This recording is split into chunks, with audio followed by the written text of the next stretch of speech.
Hello student, আমি সন্দীপ বাগ। আপনারা দেখছেন Sandip Bag for you present রিয়্যাক্টের ক্লাস। এই ক্লাসে আমরা দেখব ইউজার কিভাবে এডিট করবে তার ফর্ম, অর্থাৎ এডিট বাটনে ক্লিক করলে একটা পপ আপ ওপেন হবে এবং সেখানে তার এই সমস্ত ডিটেলসগুলো আসবে, দেখা যাবে, তারপর সে এডিট করতে পারবে। আমরা এটা দেখব। পূর্বের দুইটি ক্লাসে আমরা এই টেবিল বানানো শিখেছি। এই table react data table component নামে যে প্যাকেজ আছে সেটা আমরা ব্যবহার করেছি, এবং স্পেসিফিক ইউজার যাতে যে লগ ইন করবে সেই ইউজার যাতে তারই ডাটা এডিট করতে পারে সেই অপশনটা আমরা তৈরি করেছি। আর আজ দেখব এখানে ক্লিক করলে একটা ফর্ম মডেলের সঙ্গে ওপেন হবে। তো মডেল আমরা কোথায় থেকে নেব? আমরা এখানে টেলউইন্ড ইউজ করছি। টেলউইন্ডের একটা কম্পোনেন্ট আছে, সুন্দর কম্পোনেন্ট, নাম ডেজি ইউআই। তো ডেজি ইউআই, DAISY এখানে আসলাম। আসার পরে এখানে আমি লিখব model, MODAL, model. Enter press করলাম। এখানে দেখো অনেক মডেল আছে, তোমরা দেখবে। এই দেখো, আমি বেসিক একটা মডেল নেব। দেখি এখানে ক্লিক করলাম, এখানে নিচে ক্লোজ বাটন আছে, এখানে ক্লিক করলাম। এখানে কোনো ক্লোজ নেই, এসকেপ কি প্রেস করতে বলছে বাইরে বার হওয়ার জন্য। এখানে ক্লিক করলাম, এখানে একটা ক্লোজ বাটন আছে, আমি আমার এটা নিলাম। তোমরা তোমাদের মতো যে কোনো মডেল নিতে পারো। যদি বুটস্ট্র্যাপ ইউজ করো বুটস্ট্র্যাপের মডেল নিতে পারো। আমি এখানে টেলউইন্ড ইউজ করছি। এখানে আমরা এখানে ক্লিক করলাম, যেহেতু আমি রিয়্যাক্ট ইউজ করছি JSX। তো এখান থেকে আমাদের এই যে ডায়লগটা আছে এই ডায়লগটা লাগবে, আর এই বাটনের যে অন ক্লিক আছে এটা লাগবে, এটা documents dot get element by ID, অর্থাৎ আইডি দ্বারা টার্গেট করা হচ্ছে, তারপর শো মডেল ফাংশন আছে ওদেরই, সেটা দিয়ে এটা ওপেন হবে। আর এই আইডিটা কোথায় আছে? এই যে আইডি, এই আইডি। আর আমরা প্রথমত আমাদের প্রজেক্টে আসি, তারপর কপি করে নিয়ে আসবো। দেখি এই প্রজেক্টে আমরা গত ক্লাসে আমরা এই হ্যান্ডেল রেকর্ড আপডেট নামে একটা ফাংশন বানিয়েছি, যেখানে অন ক্লিক রেখেছি। আর এই হ্যান্ডেল এই জায়গায় তো স্পেসিফিক ডাটা আসছে।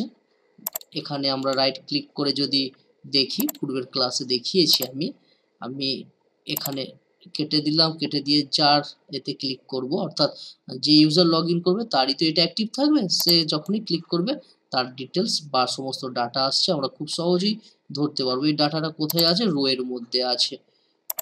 আমরা এই যে রো পাস করছি বা পেয়েছি, কোথায় থেকে পেয়েছি? এই যে রো এ সব দেখিয়েছি, এই row handle record update row. তাহলে এখানে এই বাটনে ক্লিক হচ্ছে, ক্লিক হলে আমাদের এখানে কাজ হচ্ছে। তো এটা আমি রাখলাম না, কমেন্ট করে দিলাম।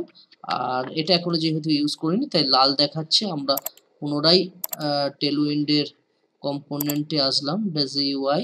এই জায়গা থেকে এই যে ডকুমেন্ট আছে, ডকুমেন্ট, এই যে শো মডেল আছে, এটাকে কপি করে নিলাম। দেখে কপি করবে, কপি করে নিলাম। এরপর এখানে এসে পেস্ট করলাম। যখন বাটনে ক্লিক হবে তখন এই ফাংশন চলবে এবং আমাদের মডেলটা শো করবে। এবার মডেলটা আমাদের প্রয়োজন, মডেলটা কোনটা শো করবে? এটা ডায়লগ আছে, এটাকে কপি করলাম। আমরা আমাদের কোডে নিচের দিকে আসলাম, নিচে এই যে মডেল, এটা নয়, এখানে এই যে আমাদের রিটার্নের মধ্যে একটা ডিভ নিতে হবে, থাকতে হবে, তার ভিতরে আমরা সমস্ত কিছু লিখতে পারি। বাট ডিভের বাইরে যদি লিখি, দেখুন পেস্ট করছি, পেস্ট করলে কি এরর আসছে, কারণ হয় ফ্র্যাগমেন্ট ইউজ করতে হবে না হয় ডিভ ইউজ করতে হবে। তো এই ডিভের মধ্যেই রাখলাম। এটা তো সবসময় শো করবে না। শো কখন করবে? যখন ওই বাটনে ক্লিক হবে তখন ওই বাটনের মধ্যে একটা ফাংশন আছে, অন ক্লিক ফাংশন, সেই ফাংশনের মধ্যে আমাদের এই আইডি কল হবে এবং শো মডেল শো হবে। সেভ করলাম। এখন এখানে আসলাম, আমি এটা ক্লিক করলাম, এই দেখো আমাদের মডেল ওপেন হচ্ছে। এখন এই মডেলে আমাদের কি একটা ফর্ম লাগবে, এখানে ক্লিক করলে কেটে যাবে। এই মডেলটা আমরা চাইলে স্টেটের মধ্যে ট্রু ফলস করেও তৈরি করতে পারতাম, তো সেটা করলাম না, আমরা ওদের ইউজ করলাম। এখন একটা ফর্ম লাগবে, আমরা এই টেলউইন্ডের -UI আসলাম, সার্চে এখানে লিখবো হিরো, হিরোর মধ্যে একটা ফর্ম পাবো আমরা। এইগুলো তোমরা রিসার্চ করবে কোথায় কি আছে, তো সেখান থেকে পেয়ে যাবে। এই দেখো এই যে ফর্ম আছে এটাকে ইউজ করব। তো JSX এ আসলাম, এখানে যে ফর্ম আছে এই ফর্ম থেকে, আর এই যে ফর্ম এতটুকু আমি নেব, এটাকে কপি করলাম আর আমরা আমাদের কোডে আসলাম। কোথায় আছে এটা, এই জায়গায় আমাদের এই ডায়লগ এখানে আমরা লিখে দিই, কমেন্ট করে দিলাম, this is a model for update user, আর এখানে লিখে দিই এন্ড মডেল মডেল, যাতে বুঝতে অসুবিধা না হয়। আচ্ছা, এখানে এই যে বাটন আছে এটা থাকবে, ফর্মের মধ্যে আছে, থাকুক, কোনো সমস্যা নেই। আমাদের এই যে হ্যালো আছে, হ্যালো থাকুক। এই যে লেখাটা আছে প্রেস এসকেপ কি, এটা তো আমার লাগবে না, এটা এন্টার প্রেস করে একটু নিচে নামিয়ে দিলাম, নিচে যাতে কোডটা বোঝা যায়, আর পেস্ট করে দিলাম। তাহলে আমরা কতদূর কপি করেছি, এই যে ফর্ম, এই ফর্ম শেষ।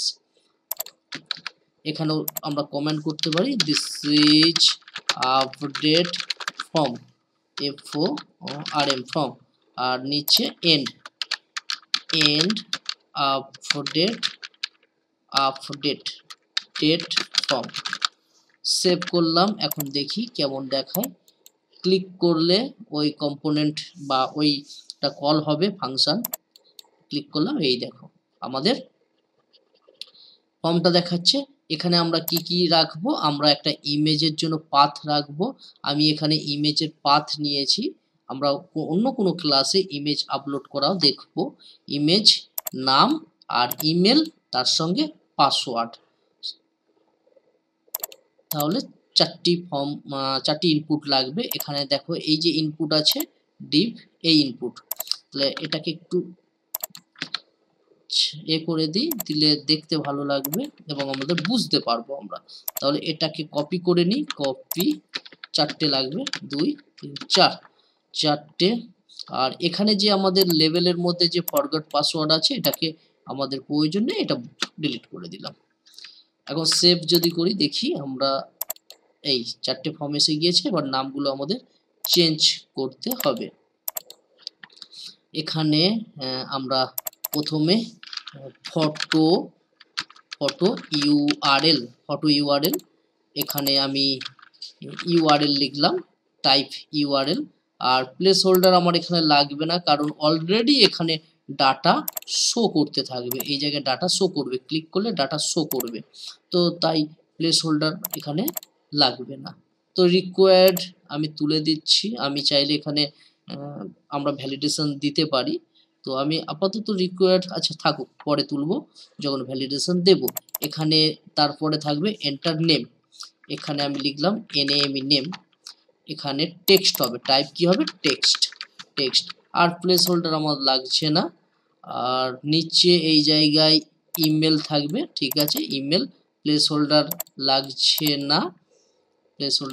না, আর এখানে পাসওয়ার্ড, আর এখানেও প্লেস হোল্ডার লাগছে না, ঠিক আছে। সেভ, ব্রাউজার ওপেন করলাম আর বাটনে ক্লিক করলাম, দেখো photo URL, name, email, password. আর এটাকে আমরা চেঞ্জ করব, এটার নাম কি হবে, লগইন নয়, আপডেট রাখলাম, সেভ করলাম, ব্রাউজার ওপেন, এই আপডেট। আচ্ছা, এখন আমাদের ডাটা আনতে হবে বা ডাটা এখানে শো করাতে হবে। এখানে একটা কথা বলে রাখি, আমি এখানে এই যে টেবিলটা ব্যবহার করছি, এটা রিঅ্যাক্ট ডাটা টেবিল কম্পোনেন্টসের প্যাকেজ। তো সেহেতু আমাদের ডাটা অন্য জায়গা থেকে ব্যাকএন্ড থেকে আনার দরকার নেই, আমরা খুব সহজেই ডাটাকে ধরতে পারবো। কারণ ইতিমধ্যেই দেখালাম ইন্সপেক্ট করে যে আমি যখন এটা কেটে দিলাম, যখন আমি যে বাটনে ক্লিক করব, যে বাটনটা অ্যাক্টিভ থাকবে সেই বাটনেই তো ক্লিক করতে পারবো। সেই বাটনে ক্লিক করলে সঙ্গে সঙ্গে আমাদের ডাটাটা চলে আসছে। আচ্ছা, এটা আমরা আমাদের ফাংশন থেকে কমেন্ট করে দিয়েছি তাই ডাটা শো করছে না, দেখি ফাংশন, এই ফাংশন, এটা কমেন্ট করে দিয়েছি কারণ আমরা জানি রো এর মধ্যেই তো সমস্ত রেকর্ড আছে, তাই রো দ্বারাই আমরা ধরে নিতে পারবো। এটাকে আমি সরি এটা নয়, এই যে কনসোলটা করেছি এটাকে আমি কমেন্টটা তুলে দিলাম। এখন আমি পুনরায় এখানে ক্লিক করলাম, এই দেখো রেকর্ড আসছে, তো খুব সহজেই রেকর্ড আসছে। আর এই ডাটা টেবিল ব্যবহার যদি না করতাম তাহলে কি হতো, তাহলে এখান থেকে একটা এপিআই করে আমাদের সার্ভারে পাঠাতে হতো, সার্ভার থেকে আবার এই ডাটা নিয়ে আসতে হতো মঙ্গোডিবি থেকে, বা আমি যদি মাইস্কিউএল ইউজ করি মাইস্কিউএল থেকে নিয়ে আসতে হতো, যেটা আমি পূর্বের 4.5 ঘন্টা ক্লাসে দেখিয়েছি, এপিআই কি বানানোগুলোই দেখিয়েছি যে এখান থেকে পাঠাচ্ছি, কি পাঠাবো, আইডি পাঠাবো বা ইমেলের বেসে সার্ভারকে পাঠাবো, সার্ভার মঙ্গোডিবিকে দেবে, মঙ্গোডিবি থেকে যদি খুঁজে পাই ডাটা রিটার্ন করবে। কিন্তু এখানে করার দরকার নেই, কারণ এখানে আমরা এই ফাইল বা রিঅ্যাক্টের ডাটা টেবিল কম্পোনেন্টটা ব্যবহার করছি, খুব সহজ, তাই ডাটা ধরে নিতে পারছি। আচ্ছা, রো এর মধ্যেই ডাটা আছে, এবার ডাটা ধরবো। দেখো তাহলে ডাটা তো আমরা এখানে পেয়ে গেছি ফাংশনের আর্গুমেন্টের মধ্যে। তো ফাংশনের আর্গুমেন্টের মধ্যে পেয়ে গেলে তো হবে না, আমাদের সেটা এখানে দেখাতে হবে, এই জায়গায় দেখাতে হবে। আর এখানে দেখাবো কিভাবে, কোনো তো ভ্যারিয়েবলের মধ্যে রাখলে হবে না, রাখতে হবে কোথায়, যেমন আমি রো এর মধ্যে পেয়ে গিয়েছি, তাহলে এখানে আমি যদি ভ্যালু লিখি, ভ্যালু লিখলাম, তাহলে রো ডট, এটা কি, এটা ফটো ইউআরএল, রো ডট, এখানে রাইট ক্লিক করি কি আছে দেখে নিই একবার, রো ডট, এই যে ফটো ইউআরএল, এটাকে কপি করলাম, কপি করে এখানে পেস্ট করলাম, তাহলে কি হবে, না হবে না।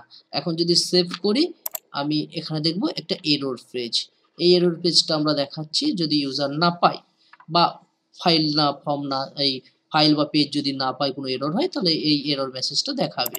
তো এখানে কি সমস্যাটা হলো, কারণ কোনো ভ্যারিয়েবল এইভাবে ডিক্লেয়ার করা যায় না, আমাদের স্টেটের মধ্যে রাখতে হবে। হ্যাঁ, তাহলে এই রোটাকে কার মধ্যে রাখবো, আমরা একটা স্টেটের মধ্যে রাখবো, এবং সেই স্টেটে আমরা জানি প্রতিটা স্টেটের দুটো মান থাকে, একটা ফাংশন আর একটা ভ্যারিয়েবল, সেই ভ্যারিয়েবলটা এখানে কল করব। আচ্ছা, এখানে আমি কি করব, এই জায়গায় আমি একটা স্টেট ডিক্লেয়ার করব, তো না কনস্ট বা কনস্ট্যান্ট বলা হয়, কনস্ট্যান্ট, এখানে নাম দেব ইউজার ইনফো, IN টা বড় দিলাম, ইনফো, তোমরা যে কোনো নাম দিতে পারো, কমা, এরপর set user user IN FO, এরপর equal to use state, use বানান ভুল হয়েছে, স্টেট, এটা অবশ্যই উপরে ইম্পোর্ট করানো থাকতে হবে, তা না হলে কিন্তু কোনো কাজ হবে না। এখানে ইউজ স্টেট। আচ্ছা, এরপর এই যে সেট ইউজার ইনফো, এটা একটা ফাংশন, এই ফাংশনের আর্গুমেন্ট হিসেবে আমি রো কে রেখে দেবো, তাহলে যেটা রাখবো কোনটা, এই যে আমাদের এই এতগুলো জিনিস কার মধ্যে থাকবে, আমাদের ইউজার ইনফোর মধ্যে পাবো, কারণ এটা ভ্যারিয়েবল, এটা ফাংশন। আমি যদি এখানে এই ইউজার ইনফোটা এখানে লিখে আর রোটাকে লিখে দিই, তাহলে কিন্তু হবে না, এখানে এরর মেসেজ পাবো, কারণ রো এর ডাটাটা এখান থেকে আমাদের টেবিলের কলম থেকে এই যে ফাংশন এখান থেকে পাস হচ্ছে, সিলেক্টর থেকে আসছে, এখানে পাস হয়ে এই ফাংশনে আসছে, তাহলে এই ফাংশনের ভেতরে ধরতে হবে, এটা কাট করে, এইটা আর আমার প্রয়োজন নেই, জাস্ট দেখানোর জন্য ছিল, এখানে পেস্ট করে দিলাম, আর কোনো সমস্যা নেই। তাহলে সমস্ত ডাটা আমরা স্টেটের মধ্যে ধরে নিলাম, আর এই যে ইউজার ইনফো এখন এর মধ্যে পাবো, এই যে ভ্যারিয়েবল, এটাকে আমি ওই যে ফর্ম আছে, ফর্মে যেখানে রো লিখেছি ওখানে পেস্ট করে দিলাম। এখন যদি সেভ করি তাহলে আমরা পাবো আমাদের ফর্ম, কেটে দিলাম, এখানে কি বলছে, এখানে কি ভুল হয়েছে একটু দেখি, ব্যাকে আসলাম, ইউজারে আসলাম, তবুও আমাদের এখানে ভুল বলছে। কেন ভুল বলছে একটু দেখে নেব। এখানে ইউজার ইনফো থেকে ফটো ইউআরএল, আচ্ছা এটাকে আপাতত কেটে দিই, আমি দেখি কি বলে। কেটে দিলাম, সেভ করি, সেভ রিফ্রেশ করি। হ্যাঁ, কোনো সমস্যা নেই, এখানে কিছুই তো দেখাচ্ছে না। এবার আমরা ধরবো, কোথায় থেকে ধরবো, এই যে কোথায় লিখলাম আমরা, আমাদের এই যে ইউজার ইনফো, ইউজার ইনফো। আচ্ছা, ইনিশিয়াল এটা কি থাকবে, এটা একটা ব্ল্যাঙ্ক থাকবে, ব্ল্যাঙ্ক মানে ব্ল্যাঙ্ক অ্যারে থাকবে। তাই এটা ব্ল্যাঙ্ক অ্যারে দিলাম। তারপরে যখন বাটনে ক্লিক হবে তখন এর মধ্যে ডাটা সেট হবে, এখানে পাবো। এমনি ইনিশিয়ালাইজ কি থাকবে, একটা ব্ল্যাঙ্ক। কপি করলাম, করার পর নিচে নিচে আসলাম। এই জায়গায় আমরা ভ্যালু নেব, ভ্যালুর মধ্যে আমাদের ভ্যারিয়েবলের নাম। তারপর এখানে কি, এই জায়গায় আমাদের কি আছে একটু দেখি, পুনরায় আমি ইন্সপেক্ট করলাম, এখানে পাবো না, এখানে পাবো না আমরা। আচ্ছা, আমরা কপি করে রেখেছিলাম, দেখছি কপি করে রেখেছিলাম, এই জায়গায় কি আছে, ফটো ইউআরএল। সেভ করলাম, আর এখানে এখন কোনো সমস্যা নেই, এডিটে ক্লিক করলাম, এই দেখো ফটো ইউআরএল আমরা পাচ্ছি। তাহলে ঠিক একইভাবে নেম, ইমেল আর পাসওয়ার্ডকেও পেতে পারি। এখন কার মধ্যে রয়েছে, সবই তো ইউজার ইনফোর মধ্যে আছে, তাই না? আচ্ছা, এখানে আমরা value value value user user info dot name, যেহেতু অবজেক্ট হিসেবে আছে, সেভ করলাম। এখানে দেখো নাম দেখাচ্ছে, কিন্তু এখানে একটা সমস্যা দেখো, আমরা এখানে ভ্যালু নিয়েছি কিন্তু কোনো কিছু এডিট করতে পারছি না। যদি এডিট ইউজার না করতে পারে তাহলে কি লাভ? তো ভ্যালু নিলে হবে না, ভ্যালু হচ্ছে রিড অনলি, এটা রিঅ্যাক্টেড। তাহলে ভ্যালুর জায়গায় কি নিতে হবে, ডিফল্ট ভ্যালু, ডিফল্ট ভ্যালু। আর তোমরা যদি রিড অনলি করতে চাও তাহলে ভ্যালু নিতে পারো, ডিফল্ট ভ্যালু নিলাম। আচ্ছা, ঠিক একইভাবে আর লেখার দরকার নেই, এটাকে কপি করলাম, আমরা ইমেলে আসলাম, ইউজার ইনফো, এখানে কি হবে, ইমেল, ইএমএআইএল, ইমেল। নেক্সট পাসওয়ার্ডও এখানে আসলাম, পেস্ট করলাম, এটা হবে কি পাসওয়ার্ড। এই যে ডাটাগুলো আমরা এই যে লিখছি, এগুলো কোথা থেকে নিচ্ছি, আমরা ইনফরমেশন রাইট ক্লিক করে দেখেছিলাম, সেখান থেকে নিচ্ছি। এই যে চলে এসেছে, কোনো সমস্যা নেই। এখন পায়েল মণ্ডল লগইন আছে, এই দেখো পায়েল মণ্ডলের নাম শো করছে, তাই পায়েল মণ্ডলের বাটন অ্যাক্টিভ আছে এবং এখানে ক্লিক করলে পায়েল মণ্ডলের ডিটেলস দেখাচ্ছে। আমি যদি এটা লগ আউট করি, লগ আউট হয়ে গিয়েছে। এখন পুনরায় রেজিস্ট্রেশন লগ ইনে ক্লিক করলাম, আর এখানে আমি মেল দেব, মনে করো rupom@gmail.com, আর এখানে পাসওয়ার্ড দিচ্ছি 1 2, এখানে এটা হাইড করে রাখছি। এটা আমি নেক্সট ক্লাসে দেখাবো কিভাবে এটা রিঅ্যাক্টে তোমরা তৈরি করবে। অবশ্যই দেখার জন্য চ্যানেলটি সাবস্ক্রাইব করে নিন যদি এখনো সাবস্ক্রাইব না করে থাকো, আর অন্যান্য বন্ধুদের সঙ্গে শেয়ার করো যারা রিঅ্যাক্ট শিখতে চায়। তো এখানে আমরা পাসওয়ার্ড দিলাম, পাসওয়ার্ড দিয়ে লগ ইনে ক্লিক করলাম। এখানে দেখো পুনরায় ইউজারে আসলাম, এখন দেখো কে লগ ইন আছে, রূপম, তাহলে তার এডিট বাটনটা অ্যাক্টিভ আছে, সে তার ফাইলকে বা আপডেট করতে পারবে প্রোফাইলকে। দেখো রূপমের ডিটেলস আসছে, আশা করছি বোঝা গিয়েছে।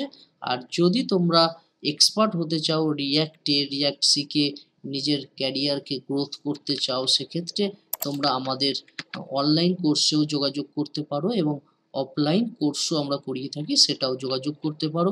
এখানে রিঅ্যাক্ট এক্সপ্রেসের 7টা প্রজেক্ট দেখানো হবে, এবং সঙ্গে আমরা এক্সপ্রেস জেএস শেখাবো, একটু ফিগমা শেখাবো, এবং 7টা প্রজেক্ট করাবো, এবং নোট জেএসের কিছু পার্ট করাবো। তো এটা জয়েন করতে পারো।